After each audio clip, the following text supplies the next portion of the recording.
Hey everybody, how's it going? Good morning, good evening, wherever you are in the world, and happy Naked and Famous Denim Day to all of you.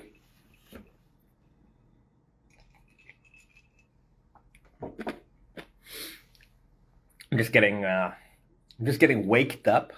I'm just waking up. It's a Saturday morning here for me here in Yokohama, Japan. I hope that you're having a good week, and thanks for joining me on another Naked and Famous Denim live stream. It's a great way for me to end my week, hang out with the raw denim community here.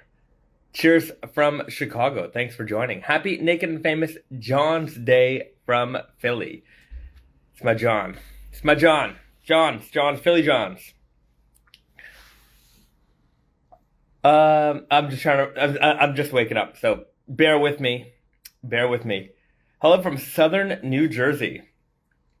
New Jersey, the home of the toxic Avenger, and the setting for one of my favorite movies, Clerks. You know what? I haven't spent very much time in New Jersey at all, just driving through, or what's the airport there? Man, it's been so long, and I don't remember airports. What's the airport in New Jersey? Somebody tell me. Where's the McDonald's mug? Oh, I'll pull it up. But I've got my vintage Dunkin' Donuts mug here as well. Clerks is a great movie. I love Clerks. I wasn't even supposed to be here today. Toronto in the house. All right, we got a lot of folks here. DC in the house. Heavy, fantastic. Thank you very much for. We are at night here in Istanbul. Welcome from Istanbul. That's great. Turkey is here. We've got some members of some folks here from Turkey. That's great. Atlantic City. Late night here in the Netherlands. Good morning, though. It's an international hangout here. That's what I love about our community. We've got people from all over the world, all walks of life, all the different things together here in the name of denim. What a great place to be. Texas heat feels like 100. It's been pretty hot here as well lately. A French person living in Turkey. Excellent. I'm just trying to think if I know any Turkish words. The only thing I know is yocht. It means no. But I think that's all I know. I should learn the word for yes, maybe. Yocht. No, that's it. A French, Atlantic City and Newark, New Jersey. New Jersey has, New Jersey have airports, yeah. I'm just trying to remember, what is the airport in New Jersey? Sometimes we fly to New York, but we have to land in New Jersey, and I can't remember the stupid airport. It's not a stupid airport, I just can't remember, my stupid brain can't remember the damn airport's name. Anyways, 104 in Phoenix, 111 tomorrow. Yocht, see, I was right. 90 degrees here in Windsor, Ontario. Well, for all you Fahrenheit people, I don't know anything about Fahrenheit. All I know is that 100 is pretty hot, like really hot. It's been like 29, 30 here, Celsius in Japan, which I think is close to 100. I think. I'm not 100% sure about that. But yeah, it's been pretty hot. I've been at home. I went out last Sunday, and since then I don't think I've left the apartment all week. It's just been it's been a pretty hectic week. We've had what do we do? We had Mr. Poopy Butthole come out on Friday. We had some content that we created around that. So there was a video I had to shoot. Shot the if you guys didn't see, I put out the Fade Review. Volume 1 came out today on a natural indigo Selvedge jacket. If you haven't watched that video, check that one out after you're done with this one. But I thought it was a pretty neat idea, and just a neat way of highlighting faded jeans. There's so often we're just looking at photos, and photos are great. I mean, we post photos here on the Instagram. We on all the different forums. You go on Reddit. There's people posting every single day. Photos of their worn-in faded jeans, and I thought video was a great way to highlight that, because I can talk about it for one, and there's a little bit more, when you can see how the light kind of bounces off the fabric, and the different nuances that come up from that. So, anyways, I hope you liked the video. We're gonna be doing way more of those. It's also it's quick and easy content for us to create, but I think it creates something that is worth watching, especially for those of you who like looking at photos of worn-in jeans. 2 or 3 minutes just to look over, a faded fabric. And for those folks who, maybe you're looking at one of our core fabrics like the natural indigo Selvedge, it gives you a good idea of what you can expect down the line. And I know sometimes it can be hard to find faded photos. There isn't like a grand resource out there, you Google image search or whatever, and you can find stuff, but I think this would be a nice way for all that type of content to live on. Easily searchable. You want to look up the natural indigo, you can find it. We'll do the dirty fade. We're going to do the left-hand twill. We're going to get all of our core fabrics covered, and I think it'll make your purchasing decisions a little bit easier down the road as well. So you'll have a pretty good idea of what you can expect down the line. All right. Greetings from Philly, breaking in the Pickle Ricks right now. Fantastic. We had a customer come in to New York the other day. He picked up a pair of the Ricks, the Wubba Lubba Dub Dub Selvedge, and we turned them into shorts. I put it on our Instagram stories today, and you can also check it out on the Naked and Famous Denim NYC Instagram. If you're not following them, go and give them a follow. And I thought they turned out great. We've been getting a lot of requests lately for jean shorts. People are like, oh, you guys should make jean shorts. You should make jean shorts. I'm like, we do. Every single product we make, jeans, or even if they're not jeans, can be turned into shorts. Shorts are just jeans that are hemmed a lot. So we can take care of that for you.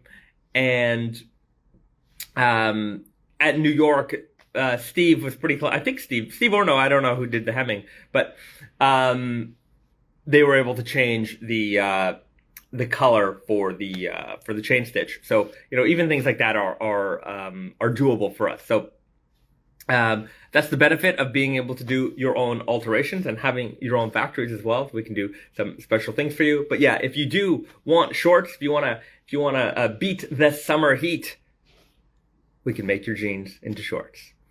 What do you guys do with the waste material from hemmed shorts? We send them to you. Just like anytime we do a hemming.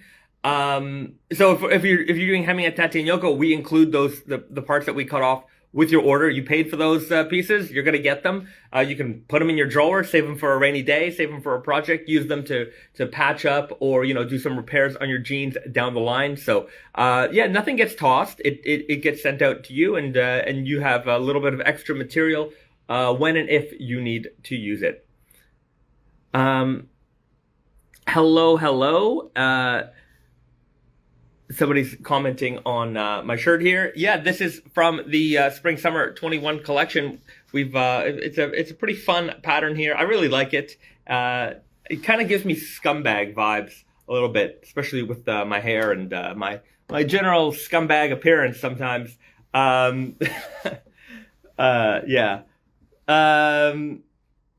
The Japan Heritage Black is an awesome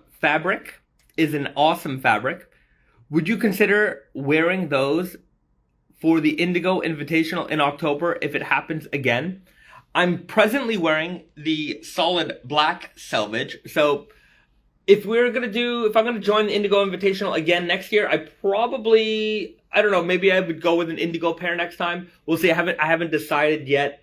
I don't want to, I don't know, I wouldn't mind breaking in another, the part of the point of this for me is I really wanted a heavily faded pair of black jeans. So if I start another pair, then I'm going to have a not heavily faded pair of black jeans. And so my entire goal is going to get kind of delayed a little bit because I'm going to be working on another pair. So I'm going to say I'm not I probably won't fade another pair of black for the next Indigo Invitational. I want to fade these out really, really well. And once I have that in my, assortment of, apparel, my wardrobe, I've got a natural indigo that I'm kind of in the middle of fading with my groovy guys. I also have to lose a little bit of weight so I can get back into them. And I have a pair of true grits that are about, I'd say 60% done. So those need a little bit of work as well. So I got to get back to wearing those. And then after those are pretty faded, I'll probably do another black pair. Because for me, I just want to have multiple options in everything. So multiple pairs of heavily faded indigo jeans, multiple pairs of faded black denim, and then we'll see.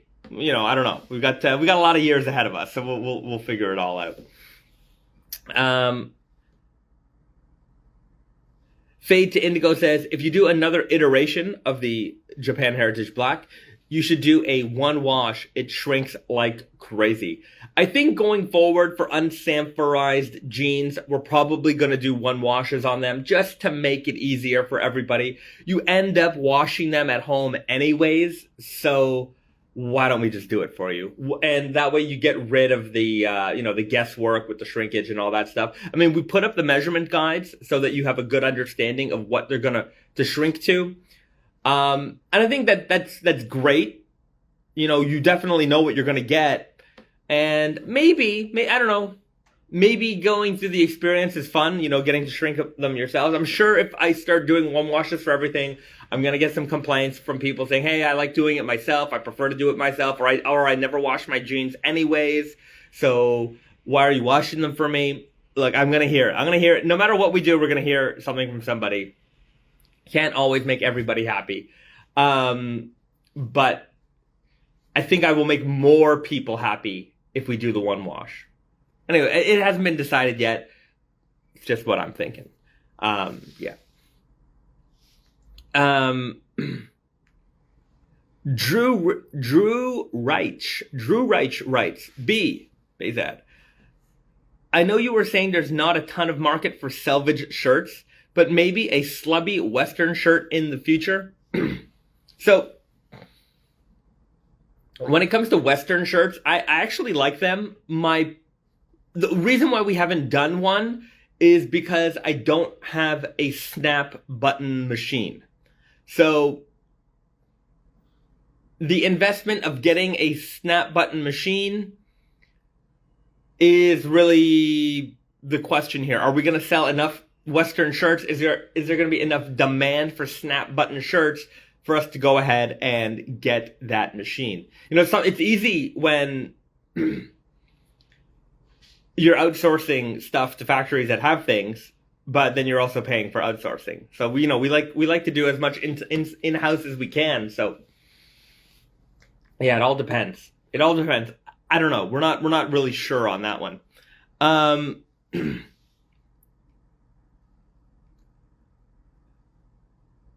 Saw the NYC store post a guy wearing the Toxic Avenger, and I had no idea they would come out that good.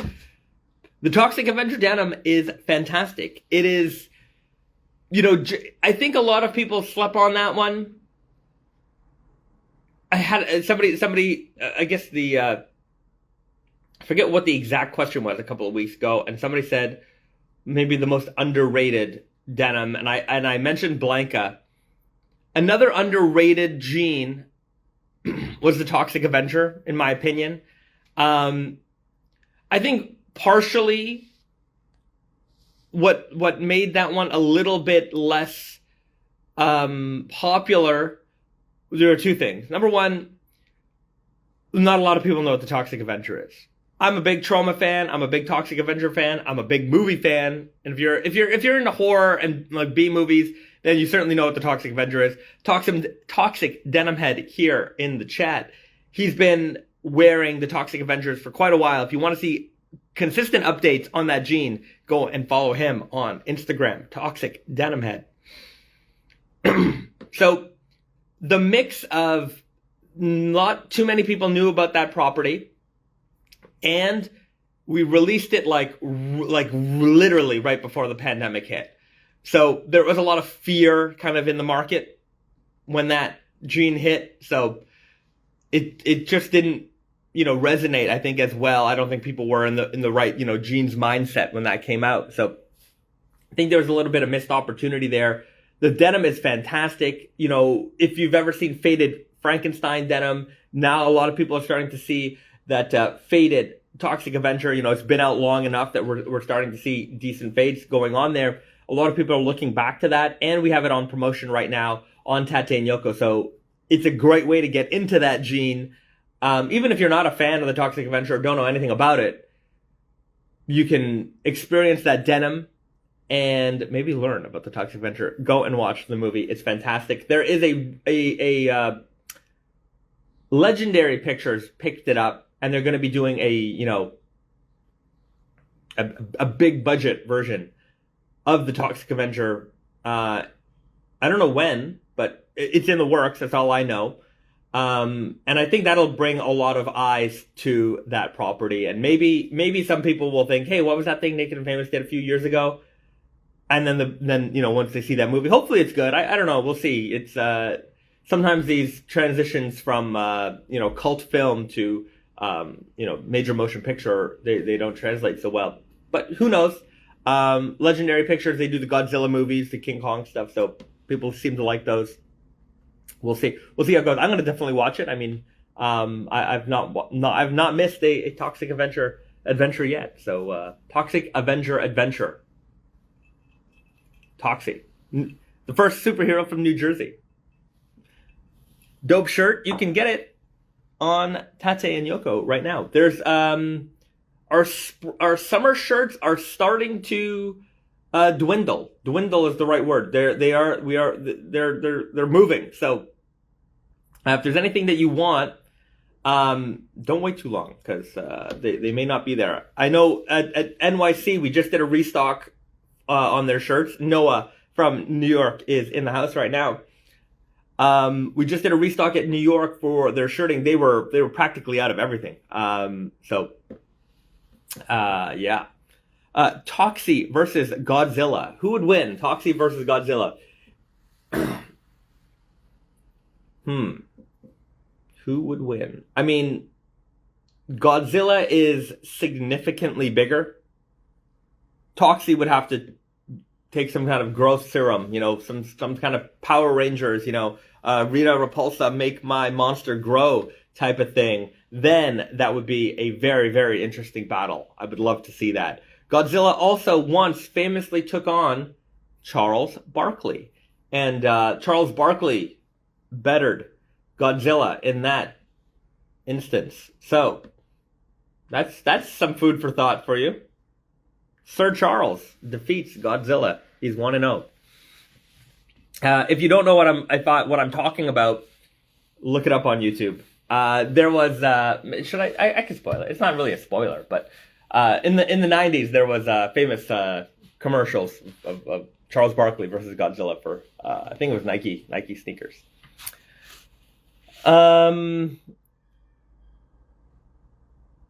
Citizen Toxie, that's right, Toxic Avenger 4, Citizen Toxie. Toxic Avenger Part 2 was took place in Japan.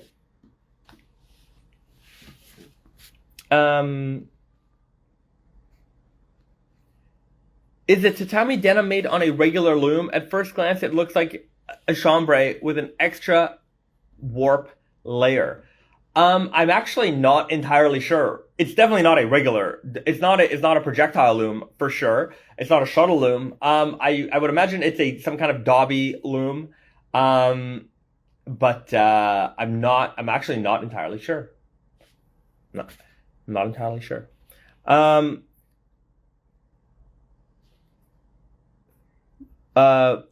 trying to say this name. Shinox? I don't know how to say that.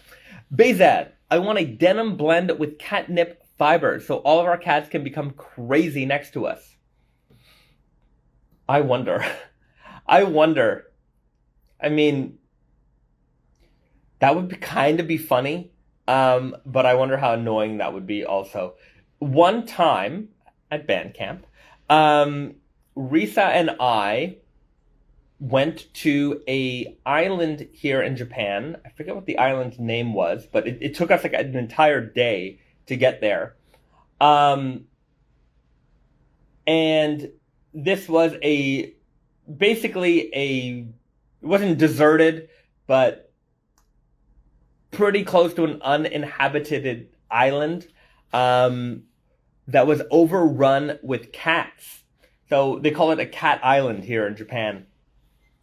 And it was amazing. There were cats everywhere. And at one point, Risa and I, there was a place for us to sit, and we sat down, and the cats just surrounded us and started jumping all over us. At one point, there was, I think, 16 or 17 cats just on me. It was kind of interesting. And, obviously I was wearing my jeans. Will that happen if you had catnip jeans? Probably. All the neighborhood cats are going to want to hang out with you. I don't know. If you love cats, it's fun. But if not, maybe it might be a rude awakening. Might be a weird surprise. Would love some Naked and Famous denim vests. Well, if you get any denim jacket, we can cut those arms off for you and turn that into a vest for you. Yes, I want that catnip shirt. There was a product here in Japan that we found at the pet store called, it was like catnip tea. Maybe it was actually made with catnip. I'm not 100% sure, but it came in a little tea bag, and you would brew it in water, cold water, and our cats went crazy for it. Like, our cats don't drink a lot of water. We feed them wet food. We feed them raw meat. So they get a lot of their moisture, hydration from that. I mean, we have water bowls out, but like, they don't drink a lot of it. But so it was weird when we made this cat tea. Our cats were dunking their heads in the water. It was like crack for the cats. It was unbelievable. They were acting like crazy. Cat tea. It would be interesting to see. I don't know look, this is one of those YouTube freak show videos where you take a pair of jeans and you soak them in cat tea or catnip water. See what happens to your jeans and see how many cats you could attract. If I had the time and the video making skills to do that, I would do it.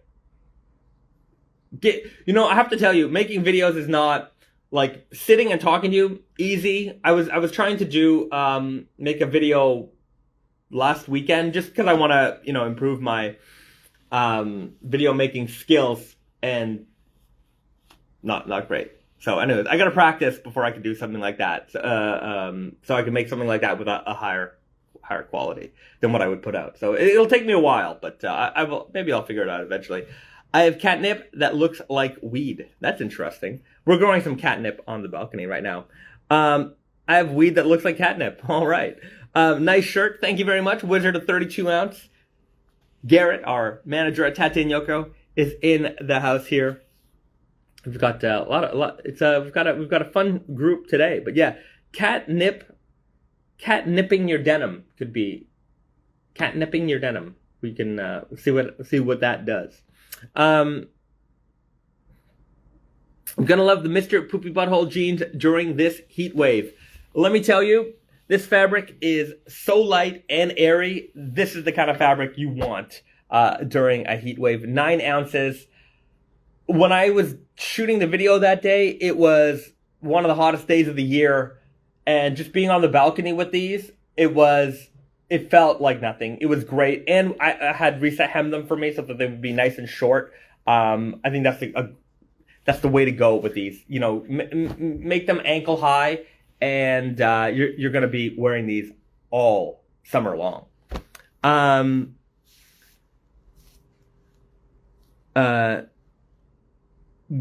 Gaddy says Biwi says, Frankenstein 4s are my favorite jean. The slubby weft makes some great horizontal fades I've never seen on any other denim. The fades look like scarred and stitched together flesh, wearing with a raw. The Frankensteins fade incredibly. we will do a fade review on a Frankenstein pair. I'm pretty sure we've got some faded pairs in our archive. When you guys see that video, you will really appreciate how beautiful that fabric fades. It certainly is a top tier fading fabric. And yeah, like I was saying earlier, when it comes to underrated jeans, the Frankenstein is up there with underrated. A lot of people look, we sold a lot of pairs, don't get me wrong, but it's not one of those pairs that you see a lot of progress photos online. You know, you don't see a lot of faded pairs online. And I don't know why, because that fabric fades beautifully. Every time I've seen a faded pair, it's one of those jeans that you look at and you're like, wow, that's unbelievable. That's incredible. It's very visually eye-catching. And yeah, very underrated. Maybe we can make that fabric go from underrated to top tier with a little bit more love. We got to show off that fabric a little bit more. Garrett over here saying the Toxic Avenger is fire. It is. I have the jacket. I love it. I'm actually looking forward to the Hollywood, remake of the big budget remake of Toxic Avenger, to see how many more people we can bring into the Toxic Avenger world. I want that to be more of a household name. It's for me, I don't know, everything I like, I want people to know more about. So, yeah, I hope we can get some more fans of Toxie through the new film. We will see. Yeah, we will see. I remember watching the Toxic Avenger for the first time and just being like, this is the craziest movie I've ever seen.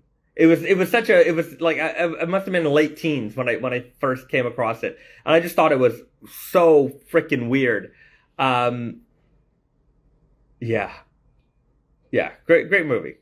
Big fan. Toxic Denim Head says, the guy at my denim shop was pushing the Frankenstein denim as my first way into weird for my first, LOL. The guy at my denim shop was pushing the Frankenstein denim as my first way to weird. My first way to weird? Like your first way into like an unconventional denim, maybe? Is that what you're saying? Dynamic Duo Denim writes, also, Dynamic Duo Denim is in here. If you want to see updates on the Batman Dynamic Duo Denim, follow Dynamic_Duo_Denim on Instagram. He does a very consistent, updating of his pair. So, I do enjoy, I see these Instagram, users, names, channels, I don't know what to call them, popping up for quite a few of our specific denim fabrics. And it's a great way to see the progression and the documentation of wear on any particular jean. I appreciate you guys putting that content out there. A lot of people are very interested to see it for sure. And I hope you get a lot of followers from these shout outs here. No, just for a first pair of raw jeans. The Frankenstein as your first pair of raw jeans, that is a pretty good, that's like what's that term? Baptism by fire. Yeah, you get it. You're jumping right in there, all gas, no brakes, they may say. Just shout out to Artisan Deluxe. Shout out to the good people at Artisan Deluxe. Toxic Denim Head says that, and I guess that's where you got your first pair of Frankenstein jeans. Where can I get Naked and Famous denim in Malaysia? There's a shop called Kronos Denim.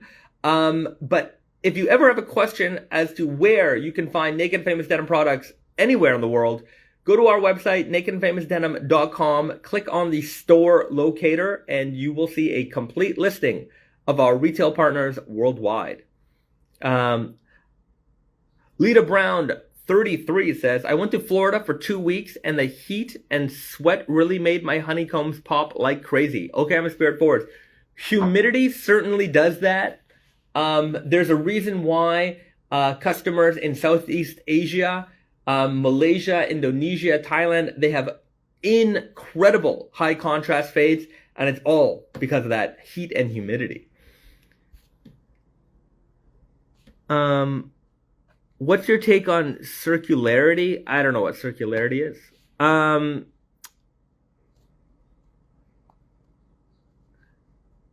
Mattis Parche writes, purely theoretical. If one provides the fabric, could Naked and Famous easily make you a pair in their fits? The technical answer is, it's no problem. But the actual answer is we wouldn't do that because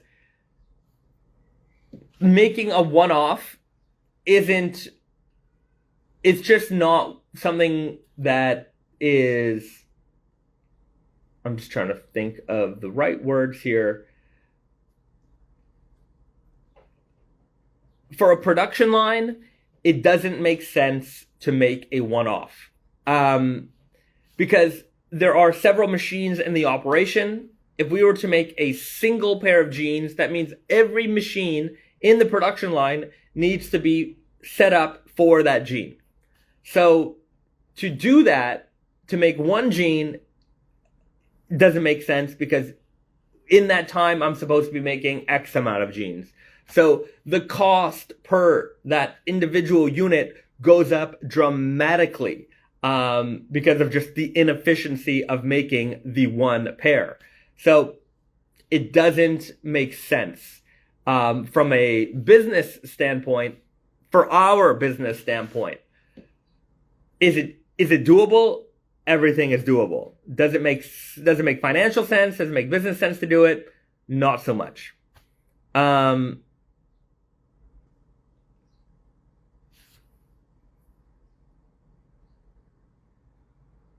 No economies of scale. Yeah, that's probably the easier answer for that question, I guess.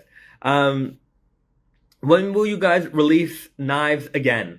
I don't have an exact date, but sometime in the fall. Can you make a denim blazer? Writes Chun Yip So. Chun Yip So writes, can we make a denim blazer?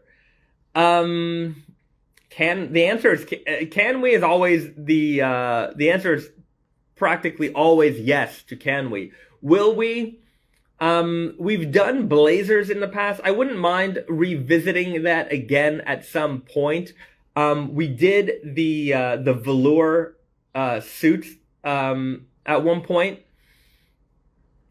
and I have one. I think they're really nice. At one point, I'm just trying to remember, we made a suit. So there was a brand, I forget what the brand name was. Jeez. We were friends. I forget the name of the brand. But there used to be another brand called Band of Outsiders. I think they might have so Band of Outsiders was this like kind of, it was the late 2000s, early 2010s. Band of Outsiders came around and they were making like really high-end suits, shirts, trousers. You know, it was that like button-down collar, ties, blazers kind of moment in the world. And we had befriended, I forget his name and I forget his brand. I feel bad. We befriended this guy. He used to be one of the designers at Band of Outsiders, started his own brand, and he was making these really great suits, all made in America, all made in USA, made in Brooklyn. There's a factory called Martin Greenfield, and they make some very, very high-end suits. In fact, they often make the suits that the presidents of the United States wear. So I've been to their factory, and they've got pictures of the tailors with all the different presidents. They're fitting them. It's very, very high-end establishment, old school high-end establishment. So just the way sometimes collaborations work is you befriend people, and just through the we're doing trade shows, you meet a lot of folks, and the thing about trade shows is during the day it's all business, but you make friends along the way, and at night you're hanging out together, and everyone kind of gets to know, not everyone, but a lot of people, there's it feels like high school, there's circles, And you meet people, and that's just how collaborations happen sometimes. So we thought it would be cool to make a denim suit, and we had actually sampled some materials to make some really, really high-end denim suits. One of them was a sashiko denim sashiko suit made in Martin Greenfield. I have it in my office in Montreal somewhere. And yeah, we've actually made some, but they were going to be like $2,000, $3,000. They're going to be expensive. Now we can't make that quality of suit. That's not the kind of suit in like an unstructured, unlined blazer. We could probably do that maybe down the line. We've got the chore coats. I know they're not really the same thing, but we've attempted to make suits before. And the reason why they never came out is the price. We actually showed them to a few people, and they're just like, there's no way I can sell this. And nobody was denying the quality. But I think just the price, you were in high-end fancy pants suit land with this pricing. And, we certainly, as far as quality, it would compete. It's just that maybe our customer base, not a lot of people sell suits. And that was, maybe that would have been a hard pill to swallow. So it just didn't resonate with our audience at the time. So we'll see. Okay. Couple of questions here. I know I missed a couple.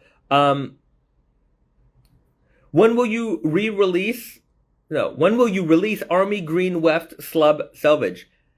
A Dog 4 writes, when will you release Army Green Weft Slub Selvedge?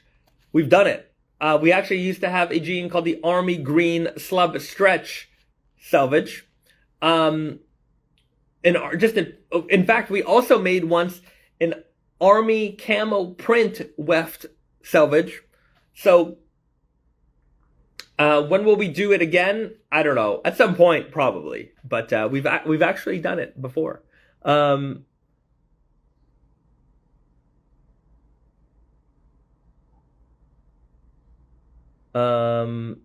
Okay, what's going on here?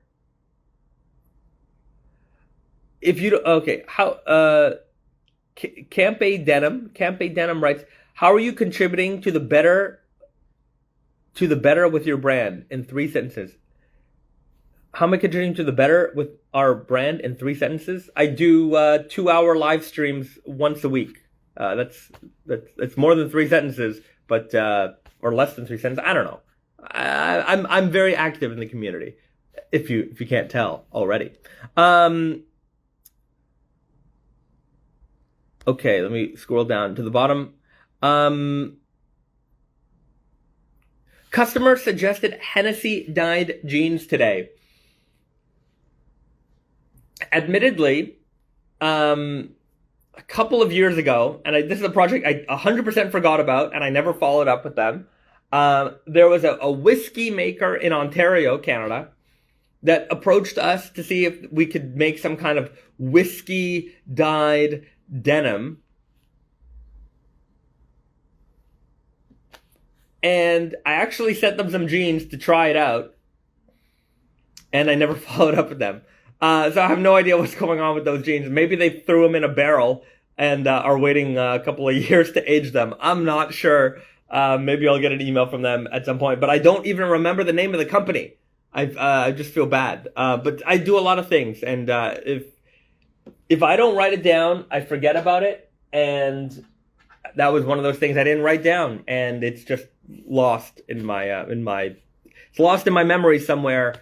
But maybe you're watching this, or maybe you'll send me an email at some point. But I had a feeling that it wasn't going to do anything, just because dyes are. If you've ever tried to dye things with colors, don't stick as easy to fabrics as you think they would. So I think if we were to do some kind of alcohol dyed thing that isn't done by a proper dye house, if you were to just dunk something in something, like dump a pair of jeans into uh, beet water. I think they'll change color initially, but most of that color will wash out.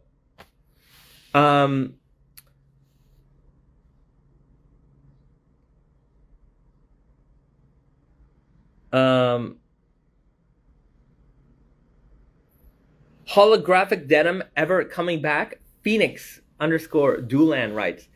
Probably not. Probably not.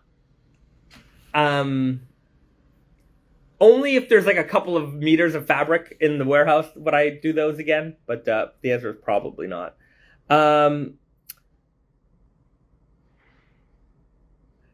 Space Manded. Is that Man-Med? Spaceman Med writes, excited for the Iron Snail collab. Is that a one-off jacket project or excited for the Iron Snail collab. Is that a one-off jacket project or a long-term thing? We will find out. So, Michael is on his journey of figuring out what it takes to make a, brand, a line, a product. He's getting a lot of help. We're certainly guiding him along the way. But even then, he's going to see what challenges there are. And it all kind of depends on how successful he is. I've talked to him about this, and he said that this is something that he wants to learn about and see how it all works. If it turns into something, it turns into something. If it doesn't, it doesn't. But we will see. That is part of any brand, any business, is that you don't know. You believe in yourself, and you do your best. I think in anything you do your best to try to see something through. And if you've put in an honest, an honest attempt to be as successful as you can, and you end up not being successful, that's okay. You know what? But so long as you've not compromised yourself, then you can be proud of whatever it is that you did. Not being successful in a business sense, that is, that's not always the right way to look at things. If you're satisfied with what you've done, then, then that's success in itself. But we'll see. If he's successful, then it becomes a long-term thing. If he's not successful, then it's a great story and a learned and lived experience. So we'll continue to watch Michael's journey. He just put out a video today on his YouTube. So go and check that out. Michael's a great guy and very, very passionate and good person in the men's denim space. Okay.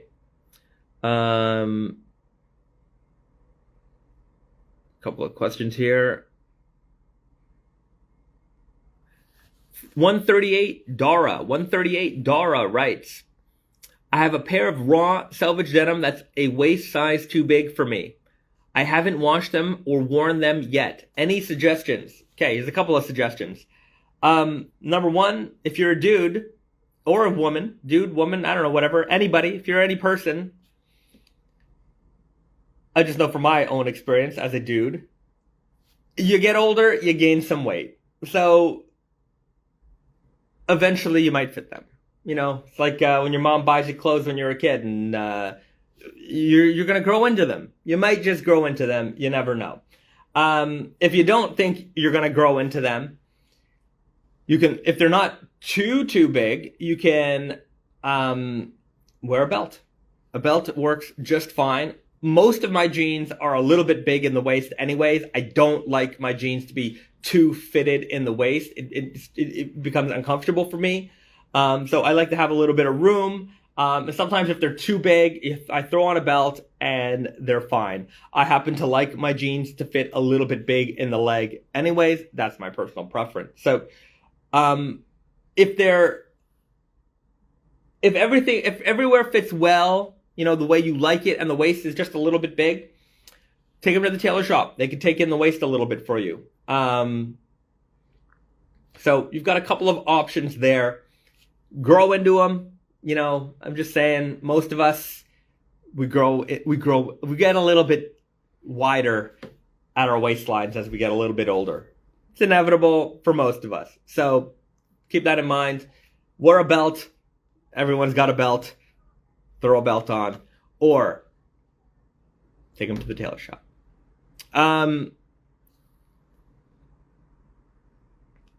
R_Emmy writes, has there been any previews today? Not yet, but stick around. What would the characteristics of Jerry Springer denim be? Mex Jr. writes, what would the characteristics of a Jerry Springer denim? I don't know. That would be who knows? It'd have to be uncensored, too hot for TV, and you can only buy them. Oh, that would be funny. I mean, we don't have you know what? If we're to ever do something like that, just like not that we're ever going to do it, but just brainstorming. I don't know what the characteristics of the fabric would be, but I would make you either send us a self-addressed stamped envelope to us with a check or money order, or you can call our toll-free hotline and order today. And if you order right now, the Nick and Famous Denim, Too Hot for TV, Special Edition Jean, we will also include a something or other. And you can also pay in 3 easy installments. I don't know if you guys remember all those Jerry Springer Too Hot for TV tapes that you could buy, but you always had to buy them from some phone number or something on TV. Jerry Springer denim could have text like the vulgar Selvedge and into Jerry. Campy Denim writes, why is your brand working less for women? I don't know why you would presume that it's working less for women. The fact that we have a women's line means that it is working for women. You should probably ask that question to all the people who have no women's lines, and then ask them why they think that their brand is working less for women. That was also, somebody made a comment like that on our YouTube, and they were like, it was just kind of weird. It seemed a little harsh, like, oh, you don't do all this stuff for women. And I'm like, well, we do all this other stuff for women. We have a full women's line. Every season we have a full women's line. Other brands have like 1 or 2 women's jeans. Most of them have none. They don't even care. So it's just like, it's a weird thing to take like any kind of criticism for when we're actually doing something in this space and other people completely ignore it, and then we'll catch some kind of flack for it. Like, okay, doesn't seem to make sense to me. Yeah.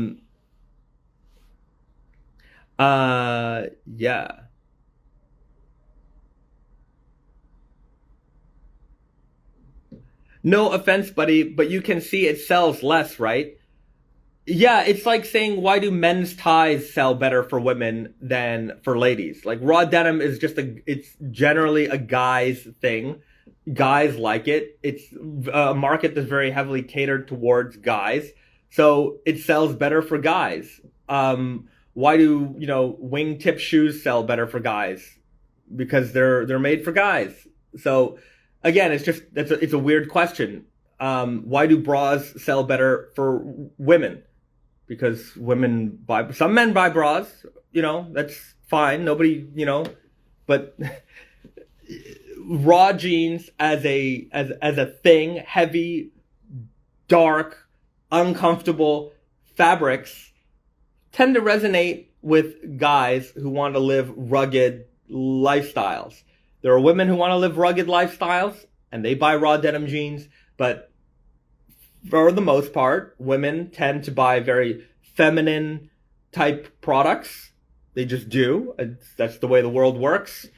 And so fabrics that are not as comfortable tend not to resonate as much with them. I mean, I don't think I'm shattering any kind of fourth wall here with this revelation, but that's just the way it is. And now we are catering to the women out there who want raw denim fabrics. We're putting out more than anybody. So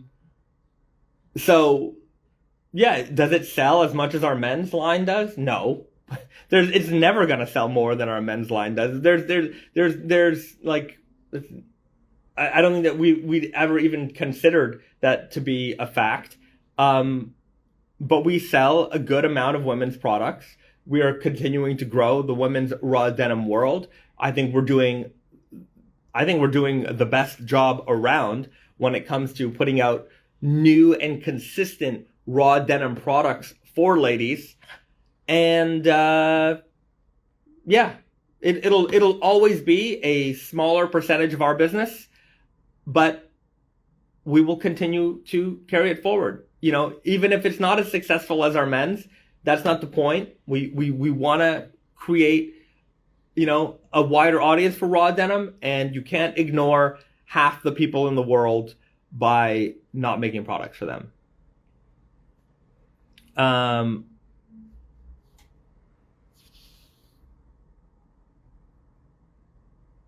New idea, naked and famous denim bikinis. Yes, done. I'm just trying to think. We have I forget what they're called. So here's a little bit of I don't know how, it's a little weird story. So in Canada, so Naked and Famous as a brand has been around for about 12 years. But as a company, Brandon's grandfather started our company. We've been around for over 70 years making jeans and workwear in Canada. So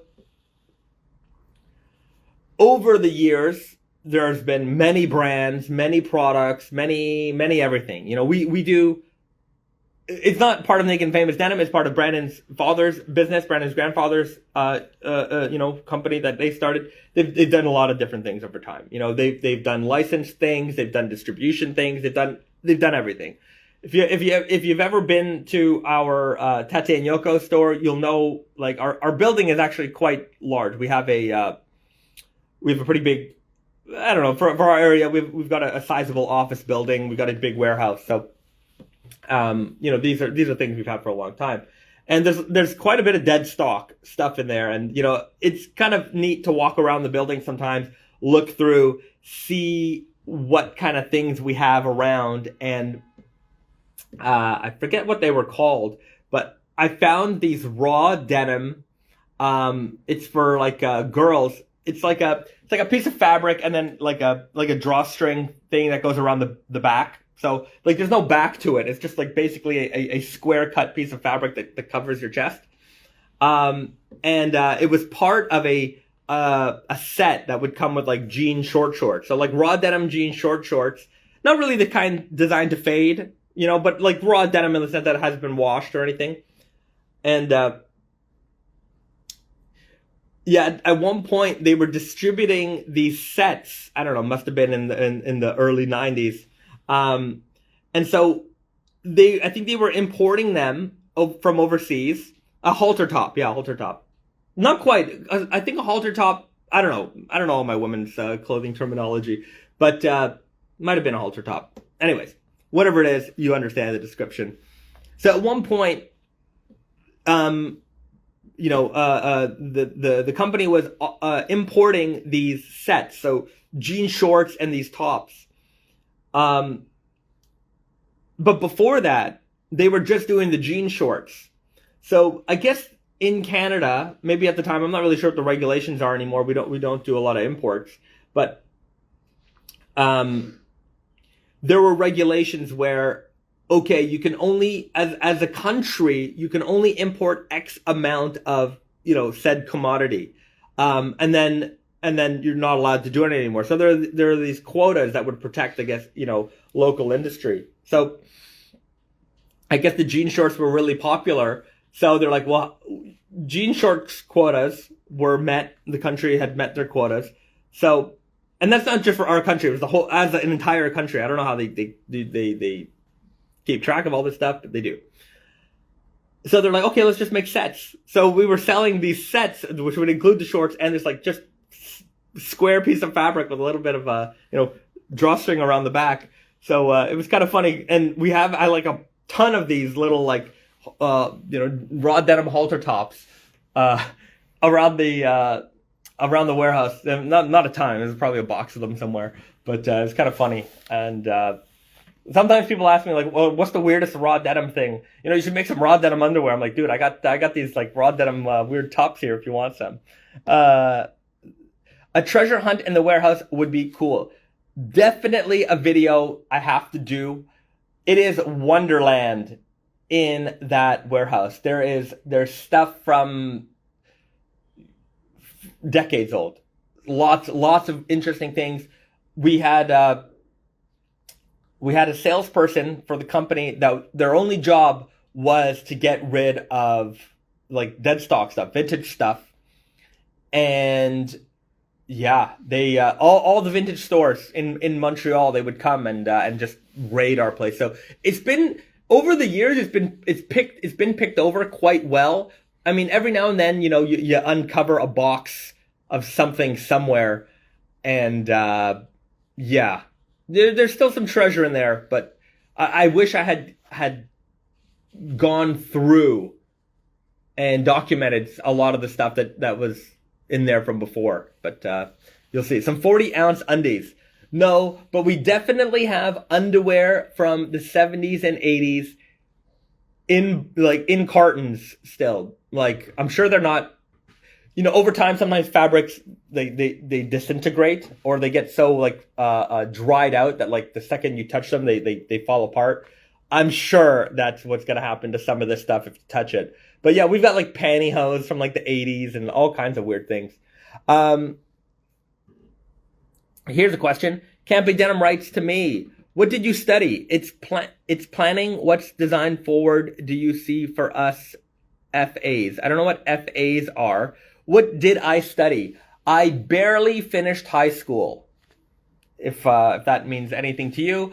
I spent more time skipping school in the last year of high school than I actually went, and I still managed to finish 5 years of high school in 3.5 years of getting pretty solid C's across the board. I did not care for school, and here I am. And what's design forward? What's design forward you see for us FAs? I don't know what FAs is. What design forward? I don't know what the rest of the question means. Has Naked and Famous ever considered making denim pet collars? No. Here's why.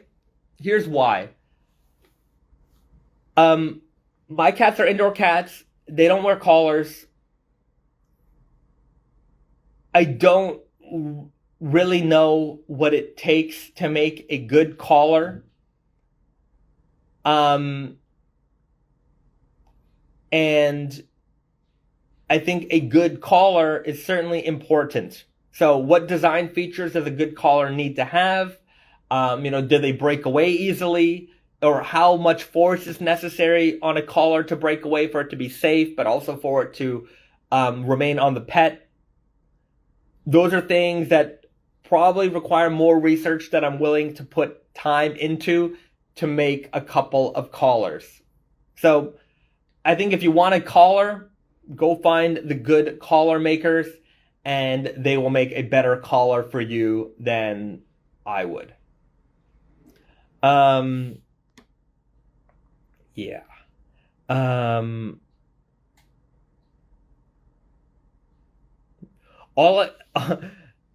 Mattis Parche writes, all I can think about now is denim underwear and how terrible it would be. Denim underwear would be terrible. Chambray boxers, probably not bad. But like, you know, yeah, chambray boxers, no problem. Denim boxers, yeah, I don't think so. I mean, they would have to be like shirting weight. Like shirting weight denim, yeah.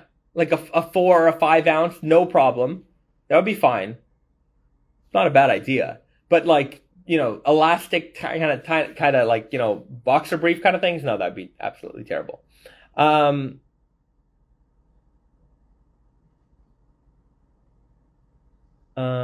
treasure hunt in the warehouse would be cool. Merc Sable 95 writes, like Ford found a room of leather they bought in the 40s. They found a room full of leather. Was the room lost to them too? Yeah, I mean, trust me, when I do the warehouse tour, you guys will be shocked and amazed. There are a lot of things in there. And anybody who's ever come to, like our retail partners, sometimes they'll visit us in Montreal, or our local guys will come and visit us at the office. They've been through, they've known. I've given a couple of people the tour before.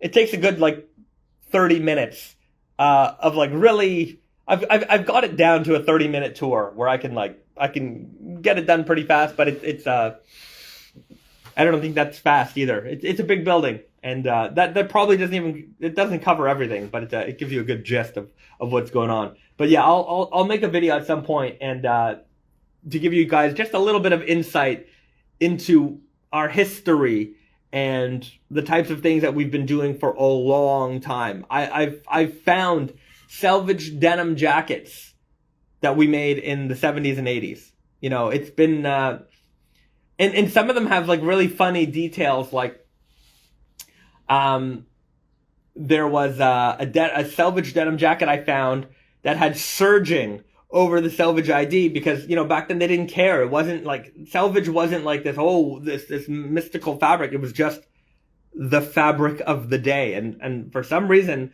somebody decided to serge over the Selvedge edge, which it didn't need it, obviously, but it just goes to show you like the mentality. You know, oftentimes I've found vintage jeans where the selvage is, you know, is hidden, but not hidden because they were, you know, trying to create like these secret details. It's because they didn't care of the Selvedge ID as a detail. You know, you would find them inside of, like folded seams and things like that. Very, very neat. I like finding stuff in warehouses. You'll enjoy this tour. I will get to it. Any plans for a 40-ounce denim jacket? No plans for a 40-ounce denim jacket. Somebody's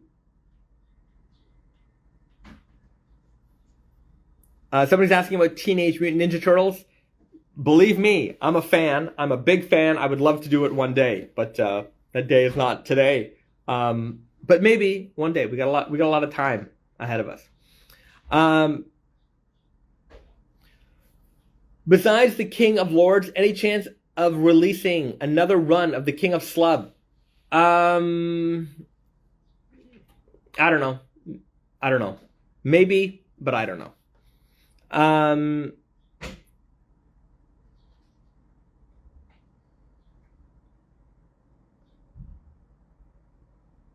Denim, let me see here.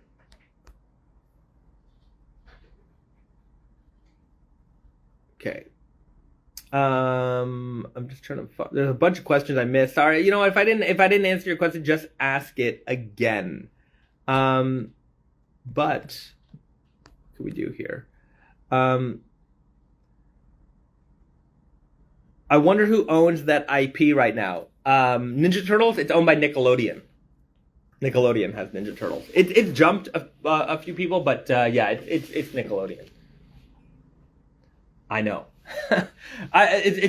Some of these things. It's my job to know. I mean, we are approaching different companies. So I have to tell you that it's very hard to get in contact with some of these people. Very hard, which I don't understand why. Because a lot of these companies, I mean, it's their job to, you know, make these collaborations, these license deals happen. So it seems that like it's a little bit difficult to get in contact with some folks. Not entirely sure why.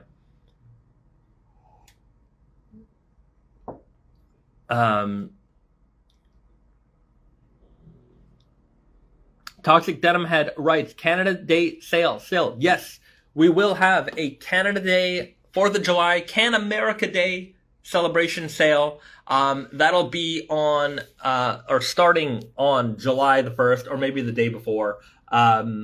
Just pay attention to our social media, and we will send that information out your way.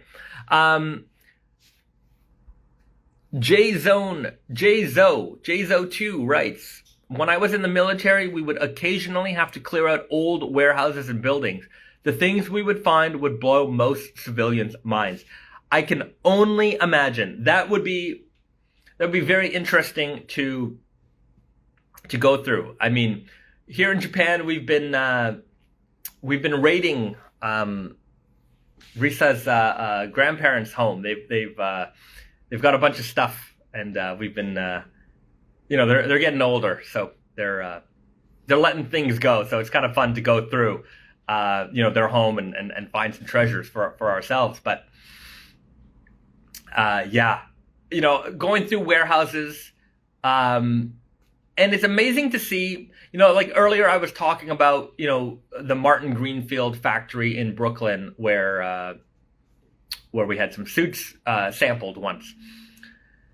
And to see that type of working environment, it's similar. If when I do the video tour of our warehouse or factory and stuff, you'll see it's not like this sterile, everything is in its place kind of place. It's everything is in its place because the people who work in that area know where everything is, and it's just kind of a controlled chaos. And sometimes it's just chaos. You're so busy on just, making sure the job is getting done that, certain things are just, it doesn't matter. But yeah, going through factories, going through warehouses and things like that, it's very fun. I love it. I'm just trying to think of some other experiences recently that we might have had like that, but nothing's coming to mind. But I've certainly been through some old warehouses before, even here in Japan. Sometimes going through the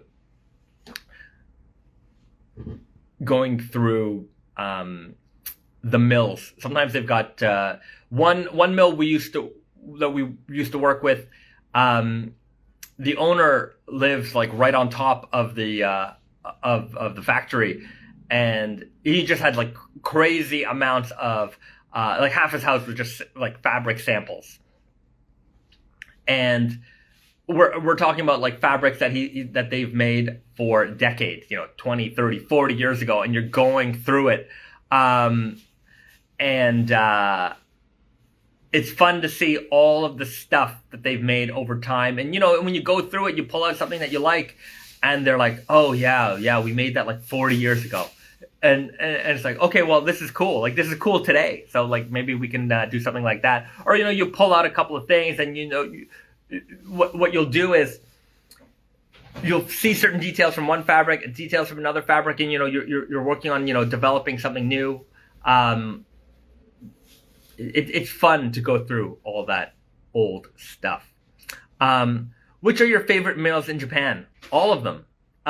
Every mill in Japan, big or small, they have their own unique take on things. And sometimes, the fabric designers, there are fabric designers. There's people who develop fabric. They don't own any mills, but they develop fabric. They work with the mills to make that fabric. So there's people in that world that we work with. There's the mills that we work with directly. So there's a lot that goes on here, and everybody that we use to their strength. Certain companies are very good for, you want some great classic, pieces. They're very good at making very classic uniform stuff. You want stuff that's very slubby, no problem. You want people who are very technical. You want to like the tech fiber type of things. you use the strength of that mill. So every mill, they've got their strengths, and we try to pull from those strengths to make the best fabrics we can from each individual mill. Any update on the collab that shall not be named? No updates yet. It's still in the shall not be named category, but I think a lot of people know what it is. Anyway, nothing signed, nothing settled. But we're just working through the details right now. There's a lot of details that you got to work out. And even on them, like, they might ask us a bunch of questions.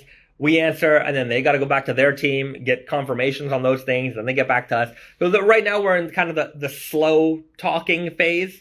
But as soon as this is over, we can really ramp up things, and things will work a lot speedier after that. How often do we visit the mills?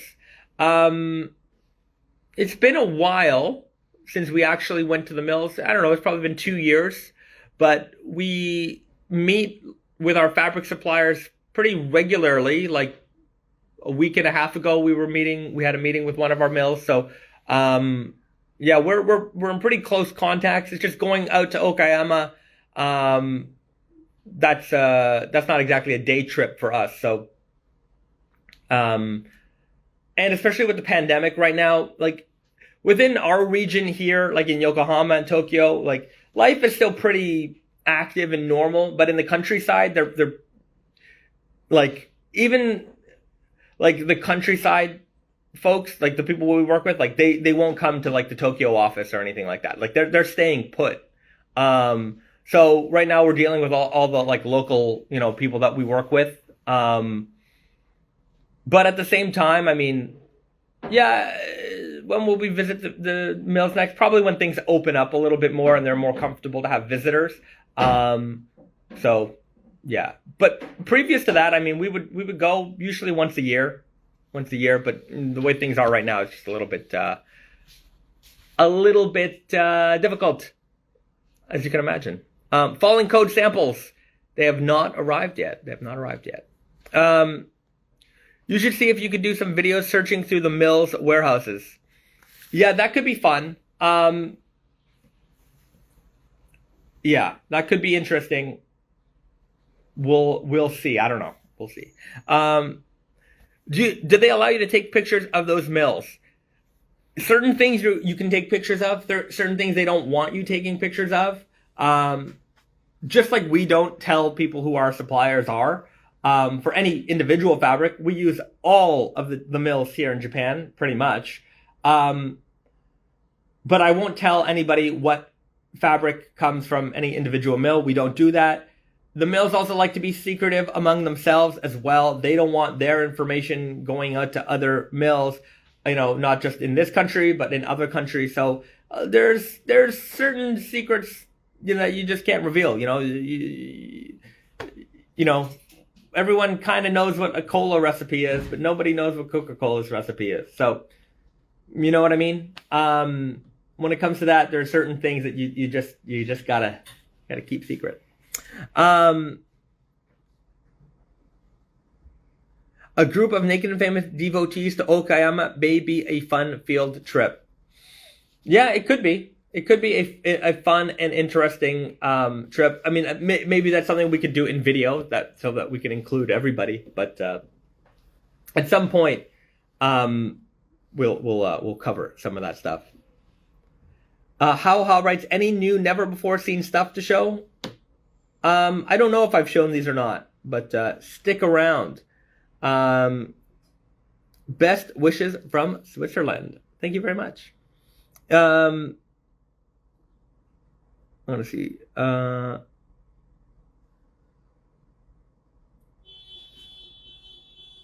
Have you ever thought of doing a denim hakama or any other sort of traditional Japanese styles or fits? I think it would look sick. Well, we do the kimono shirt, so I guess we have thought about it and done it. But I think the kimono shirt works because it has within streetwear, that kind of has become more normalized. Just, you see people wearing it, you know how to wear it, you know what to do with that. But with other things where, like a denim kimono, for example, not a lot of places you can wear that. I own one, and I've worn it once with my wife when she was also wearing kimono. So, you can't just put that on and wear it. So it becomes more of a okay, I bought it. What am I going to do with this? And I think for a lot of folks, there's not a lot of people who would support that production. You know what I mean? It might be neat, but they're not going to buy it. And for the people who buy it, most of them are going to buy it and never wear it. And there's only so many people who are comfortable to really buy something and never really use it, or have a plan on using it. Like Risa and I, the only time I wore the denim kimono was in Montreal during a fireworks, and we were both wearing kimono, so it was fine. But I think it would be hard for me. No, actually, I did once wear it. I did once wear it at a denim event that we did at Holt Renfrew, and the buyer was like, "Oh yeah, you totally got to wear it. You totally got to wear it." So I wore it. Felt a little weird wearing it. I'm gonna be honest with you, just because I was the only guy wearing. I felt a little out of place. Yeah, it was a 2-day event, and on day 2, I didn't wear it just because I felt a little weird about it. But if you're in the right circumstance, fireworks festival, Japanese thing, fine. But I think that there's not as many opportunities to do that. So it might be a little bit difficult to make that as a product. Whereas the kimono shirt has entered, streetwear. So it makes it more comfortable. People have seen it. People get it. But wearing a full outfit, a little bit more difficult.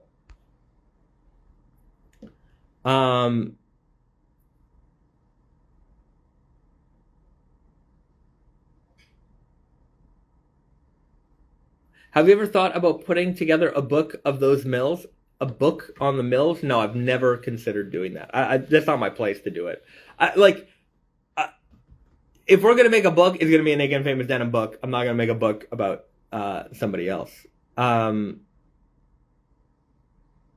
mean, they may be included in our book if we were to ever do a book one day, but I wouldn't do a book on them.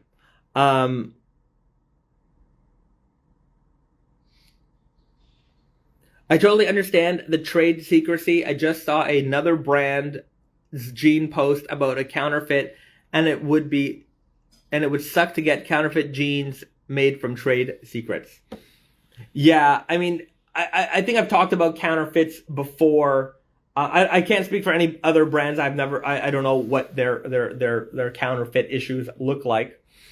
But every now and then I get, DMs. Hey, is this real? Is this real? Is this real? And they're finding old Naked and Famous jeans, with old tags and things like that. And they're like, is this real? Is this real? And I get it. Okay. You haven't been around our brand long enough, so you don't know what the old tags look like. Fine. But I have seen, some counterfeits before. And let me tell you, they wouldn't confuse anybody for being a counterfeit Naked and Famous Denim product. They were literally taking washed, distressed, destroyed jeans and putting our leather patch on them. They somehow copied our leather patch and put it on there, selling them. So for us, counterfeiting has never really been an issue. For other brands, I don't know. And at the same time, I would say that most of that counterfeiting is happening in Southeast Asia. Yeah. I'm not throwing them under the bus, but I've even talked about it with, when I've met, brands from Indonesia or Malaysia or the region, and we joke about it, and most denim stores know about this, is that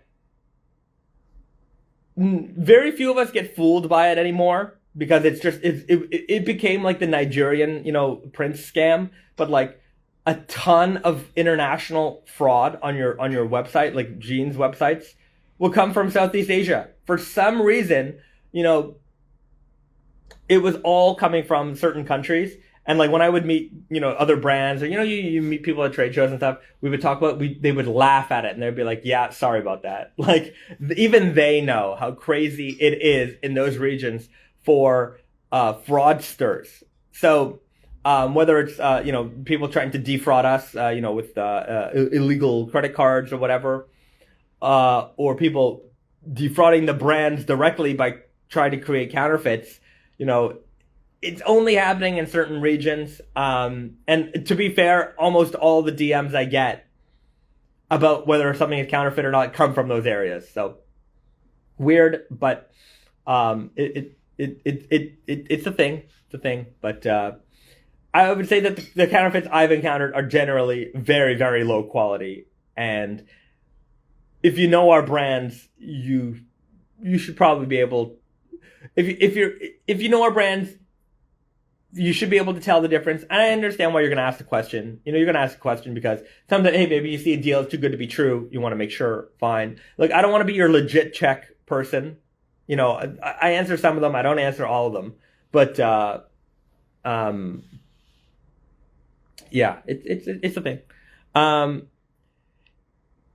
Is it flattering that someone is going to the trouble of completely ripping off the fits and imagery? Is it flattering? I mean, it's a sign that something is going right when something like that is happening. I don't like it, but I understand.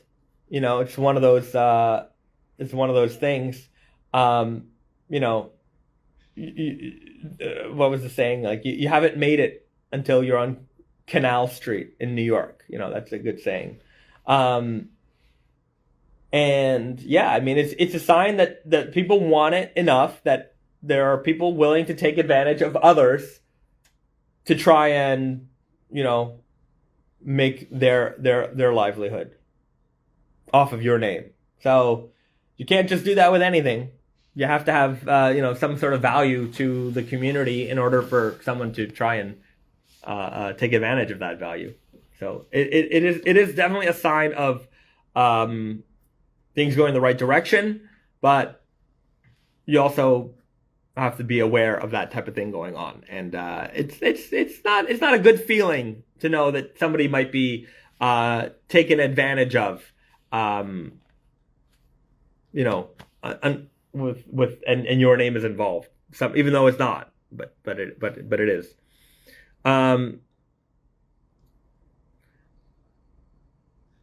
Drew Reich writes, "You down to make a twisted weft option? I love my broken elephant. Twisted could be cool. Twisted elephant. Twisted weft option." Yeah. I mean, that's probably going to happen at some point. We have done several twisted weft and twisted fabric options, melange yarn options. So it's definitely just something that'll happen down the line. Okay. Chunky Beast writes, "You need to start working on a Naked and Famous book. Lots of photos. I need to have a clone of our employees so that we could have one brain working two bodies. Somebody invent that, and then we can do way more stuff." Yeah, we're not a big team by any means. We're very, very small, and we all do a lot of things. And just the thought of adding a book on top of that, I think we would have to hire somebody to come in and work on that book for us, if we were to ever do a book. But yeah, that would be the only way to do that, because I certainly could I put this book together? I don't know. I've never done it before, so I doubt it. But yeah, we would need a professional to handle that for us. Naked Famous Denim bucket hats. I don't know. We're gonna do some baseball caps. So that's in the works. Okay, let's take a look at some fall previews. I do have a full collection video coming up. I did say that I was going to release it this week. I think it might be a little bit early. We've got some other website stuff that we need to update before I can put that out. So sit tight on the full fall winter video. It's coming soon, but it's not ready yet. And without any further ado, let's take a look at some fall options.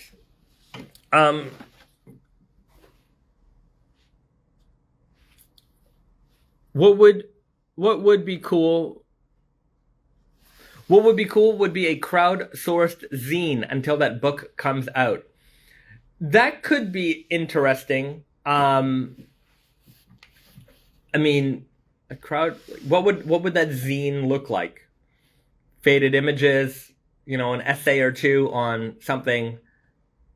8 pages. I don't know what I would fill up with 8 pages. Photos of faded jeans. That could be a couple pages probably.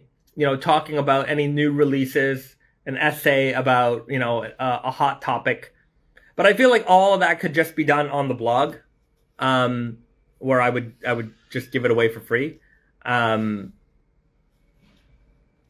Yeah. I get it that people want tangible things. I get that. Yeah, but maybe I wonder if a zine that would go out with I don't know. That is not a bad idea. I'm just trying to think about how that would be executed in a way that if we were to say print out 500 copies and include them with, orders, right? Would most of the people who got that care about the zine, or would you do it on a subscription thing? Like maybe we had, a Patreon or something like that. And yeah, everyone donated $1 or something a month. And, for the people who do that, they get the zine, that could be a thing. That could be a thing, but I don't know. Also all that information I could just put on the blog. But if people are looking for tangible things and you don't get a tangible thing, but just reading on a blog, I don't know. I guess there's a little bit more thought there. You would need an editor. I sure would. I don't know how many of you people notice the amount of typos on the website. That's all me, by the way. I am my C average high school education has I'm not the greatest writer in the world. I'm a little bit robotic in the way I write things, and I'm a much better casual speaker than I am a writer. And I certainly, the way I write things and read things in my brain, I will read past a grammar error, a spelling error. I will just read past it because in my brain I know what I'm saying, so I will just read past it, and I often miss things. So. For any of those of you out there who reach out to me and point out the typos, I appreciate it, because that's almost. I mean, I fixed them that way. I tried my best, but anyways, I'm not the best writer. I would certainly need an editor if we're going to do any kind of a book or zine down the line. Cool coffee table fade book idea. I agree. I think a fade book or a history of naked and famous denim book at some point is necessary. But yeah, it's going to require a semi-professional to handle that for us. You can't edit your own work. There's no question about that. But hey, man, this is the life of a small company. You just roll with it, and if there are mistakes, there are mistakes, and you fix them. But and there are going to be mistakes, and that's the way it is. But I try to keep those to a minimum. Okay, let's take a look at a couple of jeans because I'm sure some of you have been eagerly and patiently waiting for a couple of previews. So we've got some fall previews here today. Let's start with this sheen right here. And I don't think I've shown this off before, or maybe if I did,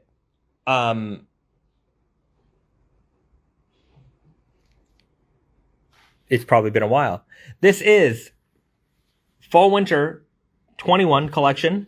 This is the Meteor Selvedge, the Meteor Selvedge. So it's a mid-gray melange twist yarn denim.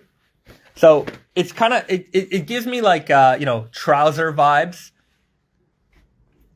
White Selvedge ID. It's a nice indigo alternative. So for those of us who have plenty of indigo jeans and you need something a little bit different for the wardrobe, we've got you covered right here. And a nice gray color in the fall winter. I think it's very nice. It's like a winter gray. It's got a nice clean white Selvedge ID. And you can see it's a little bit neppy here on the inside. You can see a little bit of those specks throughout the fabric. It does have a nice smooth surface texture. It gives me sweater, dress pant kind of vibes here. So a very, very clean denim. You can wear this on formal events. If you're doing like a Christmas dinner or Thanksgiving dinner, I think this would look very, very nice. So yeah, if you need a casual / not so casual pair of jeans, I think this is a great option for you in the Meteor Selvedge. 12.5 ounce weight as well, so not particularly heavy, easy to wear throughout the year. Tannery South writes, classic patch. Maybe because I'm a leather guy, but a whole book could be dedicated to just your patch designs. That would be kind of neat. I think that could be a small book, a zine maybe, and or a great video idea. We've done so many different leather patches over the years, so many different types of leather used. What would be really neat would be to have, I wonder if we could find every leather patch. I could probably figure that out. I have every line sheet that we've ever made, ever. So I would just have to backtrack a little bit. But we would do every leather patch, and then it would be cool to have it like new and then a picture of it like used next to it.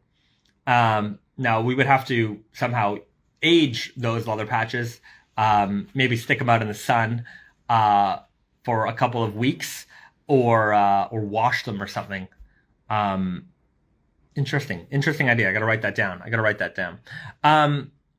If I ever have to go back to the office, Meteor would be the perfect low-key denim. No question about it. The Meteor Selvedge kind of, like, that was part of the intention with that, is that it can fit really well in with a casual work environment kind of world. So any place that you're allowed to wear, some places won't allow you to wear jeans, but this kind of looks like a dress trouser. It'll fit in perfectly. A little low-key there. And that was written, that question was by Chinese Gambino. Phoenix Dulan writes, Friday the 13th jeans. No updates since last time. I'm waiting on some fabric samples to preview for you guys. Crowdsource and credit the photos if you wanted. I'm not sure what you mean by that. Crowdsource and credit the photos if you wanted. You guys just reposted the pic of my patch, actually. That's right. I mean, we repost a lot of people's photos. If you tag us on Instagram, we share a bunch. So if you want to have your post shared to the Naked and Famous Denim world, you definitely want to share and tag your images to us. I hope you guys get a bunch of followers from that as well. Yeah, I let me know if you are. I hope you are. That's part of the reason why I do it. Get some more eyes on all of your great photos that you post.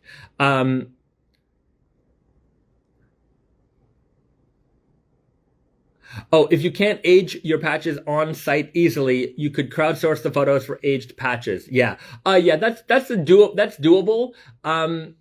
I would say that the only difficulty with that would be consistency. I would like, if I'm gonna document the leather patches, I would want to make sure that I have it done kind of proper studio photo setup.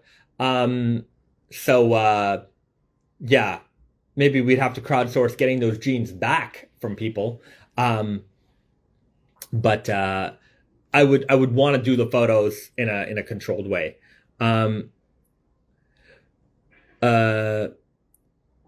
Jovian Khalil, I don't know how to say your name. Sorry about that. Jonovan Kylie.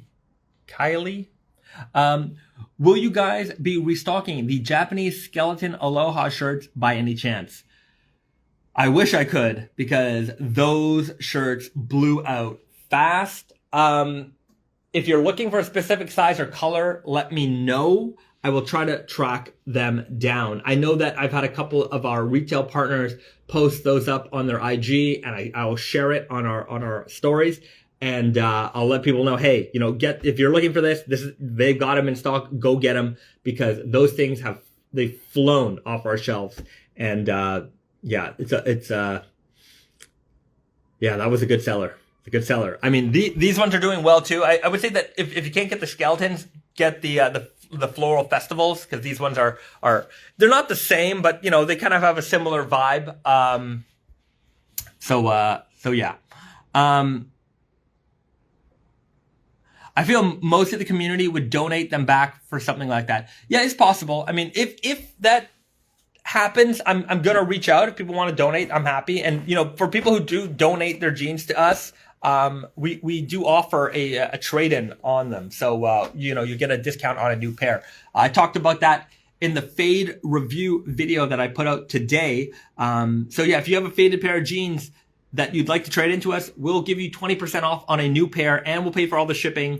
So yeah, or you can bring them into Naked and Famous Denim NYC, and we'll give you 20% off a new pair. No large in the floral festival either. Looks great though. Oh dear. Check out Naked and Famous Denim NYC. I don't know if they have stock. But yeah, these have been pretty popular. Naked and Famous Denim NYC is now shipping internationally. It was only shipping within USA. But this week we switched it on. It ships all around the world now. So, if there's something that you can't find on Tate and Yoko and they have it in New York, you can now get it at the New York store. Okay. Next jean, fall winter 21 preview. This is the Harvest Selvedge.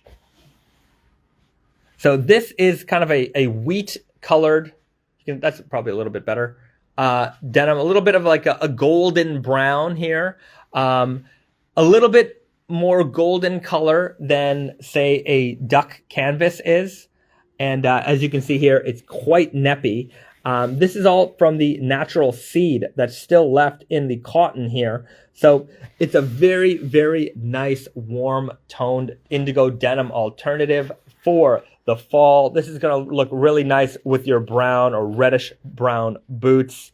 Again, for a lot of us, we have a bunch of indigo jeans in our closet. We're wearing them. We're working on them. But for the times where jeans, indigo jeans isn't what we're looking to wear, these kind of jeans are a nice alternative to that. So this is the Harvest Selvedge, classic red line Selvedge ID, 12.5 ounce weight, quite rigid. So, for a 12 ounce denim or the 12 ounce range denim, it is a rigid fabric. You can see it creases up, no problem. So it's going to hold those creases nicely. As far as fading, you'll get a little bit, obviously, because it's not a richly dyed indigo. You're not going to get that high contrast, but you can get a little bit of fading here. And just like any other kind of indigo alternative, or natural colored cotton denim, stains and grime are going to build up, and your jeans are going to patina that way. So this is coming in the fall. You can see here on the inside, those flecks are both on the inside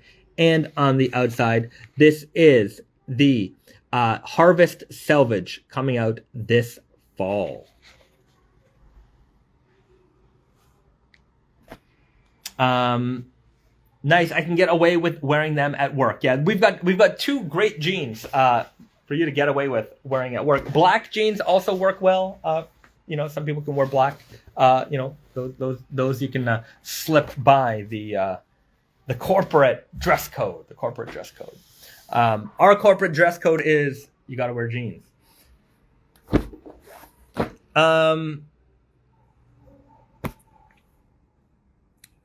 They look crispy.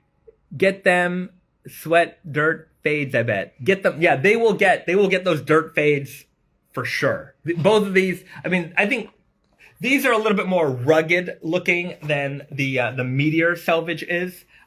These are, I find that like this is like a classic casual kind of event, you want to be a little bit dressy with the grays. But these, I think, are a little bit more rugged looking. So you're going to get away with a lot more options here with the Harvest Selvedge.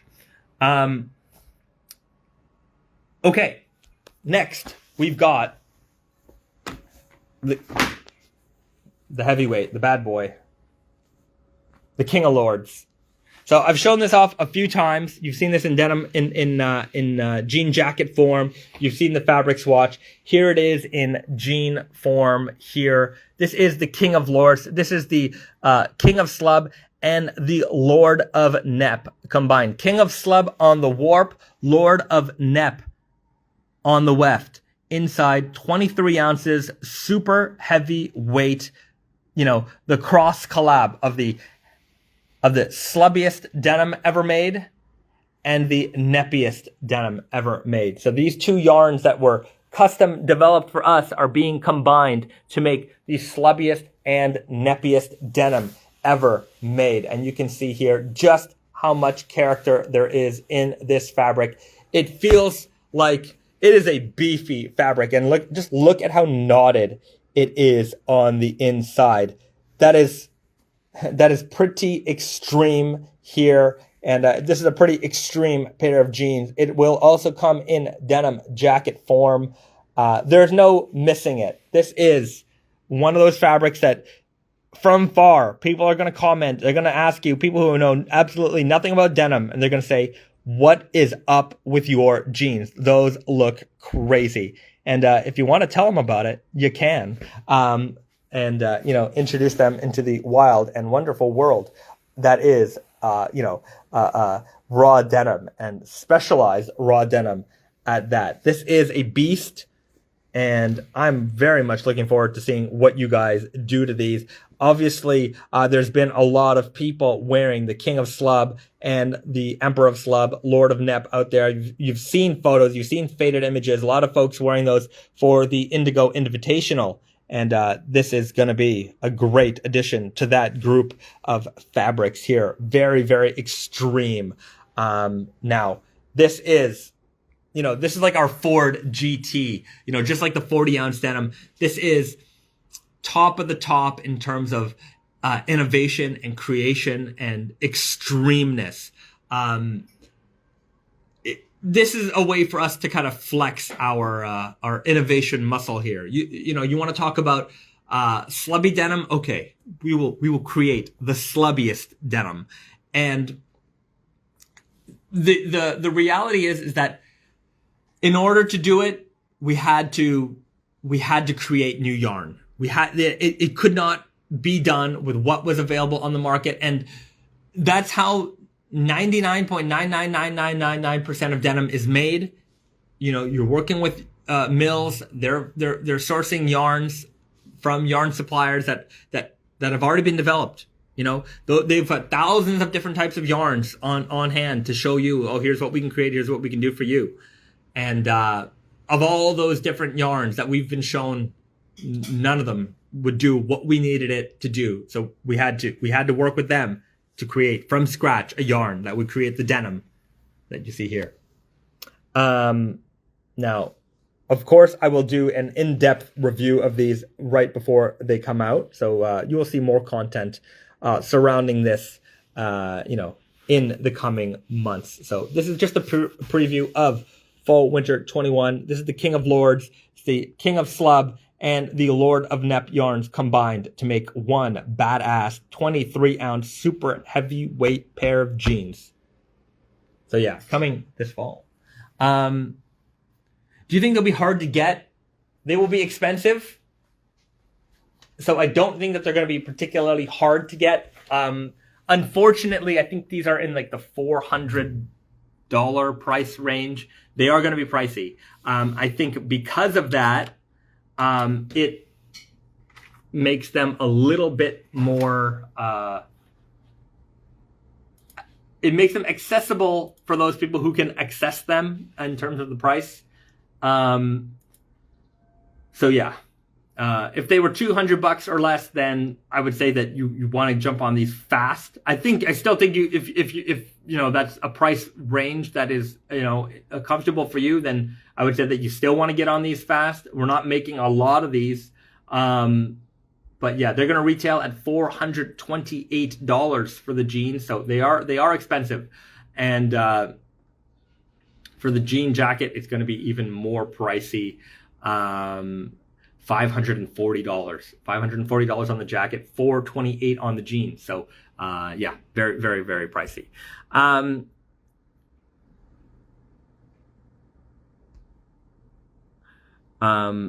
Riley Low Brian writes, what pair should I get? Elephant 9 or recycled Selvedge? I think I'll just get both, but I want to fade a heavy duty pair.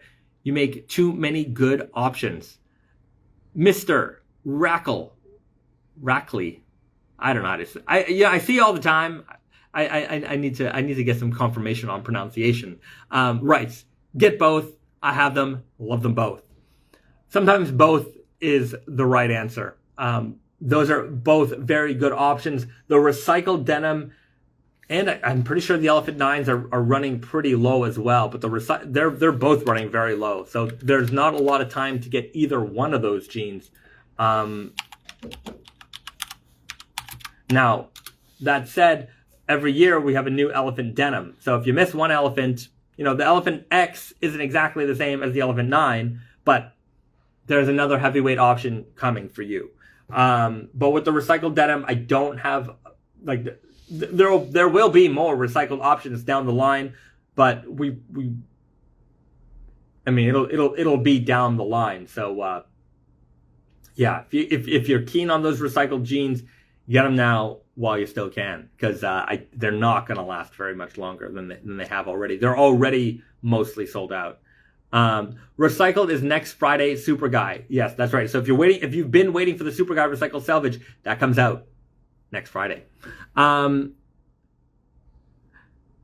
does the heavy denim feel in the summer heat?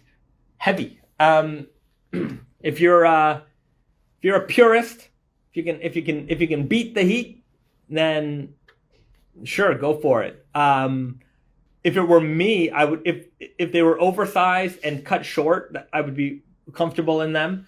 For me, fabric weight certainly makes a difference, but I also think wearing clothes that aren't so fitted on the body, that makes a huge amount of difference for me. Yeah, and stay in the shade, drink cold drinks, you'll be fine. I need more legs to wear all the jean options. Yeah, more legs and more days. This is the common raw denim person problem. Raw denim people problems. A lot of jeans, not enough legs. I have one of our good friends and supporters of the brand in Thailand. I was talking to him the other day, and he has one of the biggest Naked and Famous denim collections out there. He's definitely a collector of the brand. He wears our jeans obviously a lot, but he's in the level of like, I'm a collector, so he buys a lot of our jeans. And I keep telling him, like, you gotta wear your jeans. And he's like, I know. But I only work on one pair at a time, kind of thing. And he's been giving out some of his jeans to his buddies and friends and people that he works with, to wear. so that they could fade the jeans for him. He's like, hey, I'll lend you these jeans for, however many months it takes for you to beat them up. So I thought that was a pretty cool thing that he did. Very, very nice. And that way his jeans get wear, and he can have faded pairs of all these jeans without having to wear them all himself. But of course, wearing them yourself is the best way. But when you can't, then spread the love a little bit, and maybe a friend who you're trying to get into raw denim, you're trying to convince to get into raw denim. You can convince them that way. Give them the first one is free kind of thing. A little tester there for you, and they can experience raw denim that way. Have to hire help to fade jeans. Yeah, it's again, raw denim people problems. Most people don't understand this, but to us, it makes sense. Somehow, it just makes sense. Okay. I think I'm going to wrap things up here. As far as snack time goes, I was saying earlier in the live stream, I barely left the house this week, so I really didn't have a chance to get anything. So I think I don't have snack time for you again this week. My apologies. Yeah, there's nothing. I've got root beer, but everybody knows what that is. So I think I'm gonna leave it at that then. Going to have to show off my Okayama Spirit 4s for the summer after I hit 50 wears. They're amazing. Lots of great invitational folks wearing those. A lot of great Naked and Famous denim pairs in the Indigo Invitational right now. I hope everybody did their updates and didn't forget. And if and when you post your fade progress on Instagram, be sure to tag us and I will share them with the community. What is Risa doing? Wong Creation Rights. Risa, what are you doing? Just organizing some fabric swatches. Risa is organizing fabric swatches. These are all fabric swatches. There are piles and piles and piles of them. And yeah, that's what Risa's been up to. What else? Oh, you know what Risa made the other day? These are kind of cool. Where are the Nintendo Switch cases? Where are they? Yeah, we had some over here. Here's one.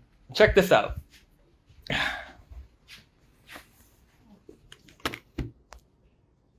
This is what Risa's been up to. She's been making these. Yeah, nice little case here for Nintendo Switch. A lot of fun. There was a faded denim one that you made here too. Somewhere. But yeah, that's what Risa's been up to. Raw denim, some kind of lining. Oh yeah, this one's cool. Look at this one. This is for the Switch Lite. I don't know where your Switch Lite is. Somewhere. But yeah, she faded the denim, so she bleached it, and then she oh, and this one is crazy. So Risa made some quilts. So she took some of her quilting material. So she patchworked all this denim together, and then made this Switch case for her Switch Lite. So yeah, that's what Risa's been up to, doing some home craft things for video game stuff. Yeah, there you have it. Very. She's keeping herself busy with a lot of fun projects. And anyway, I think the next iteration of that will be chain stitch embroidered. So that'll be a lot of fun. I want that. Send me a personal DM and we can arrange something.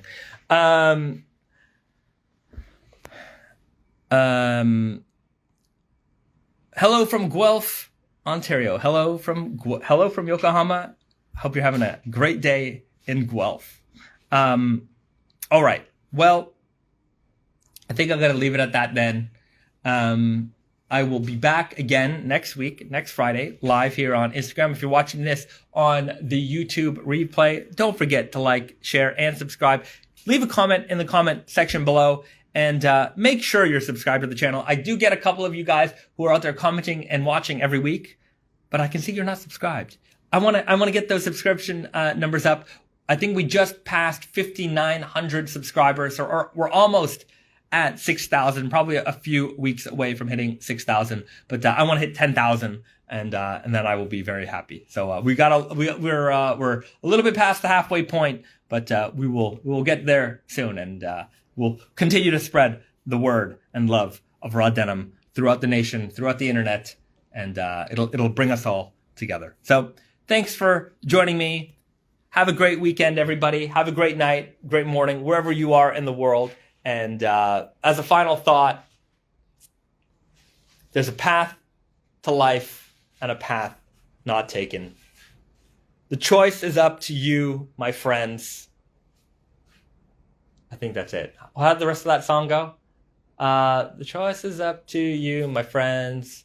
I don't know. Anyways, go watch Who's the Boss, and shout out to Tony Danza out there for being the real boss out there. And thanks for watching. I'm going to keep rambling on with this outro, and I don't know, I'm going to leave it at that then. Okay.